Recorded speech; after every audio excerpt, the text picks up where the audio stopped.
Hi guys, I'm Roblox, and this is how to make the day-night cycle that will repeat forever.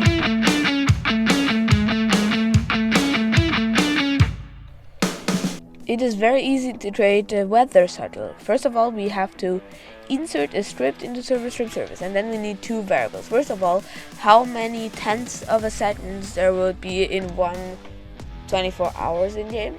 So local time per day equals to 1000 for me, because I will have 100 seconds, so I add one more zero. And the second variable is local time per second equals to 24 divided by time per day.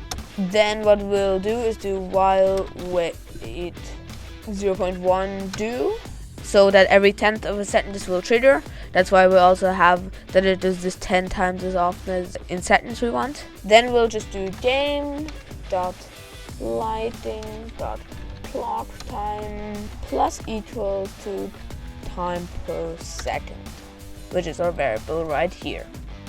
Then, as we can see, if we go into the game and see that the sun is slowly going down, and if we just quickly wait for it to have gone completely down,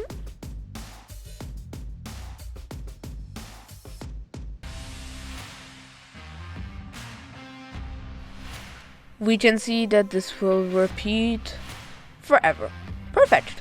I'm Roblox. This is how to make a day-night cycle, and I'll see you in the next video. Bye.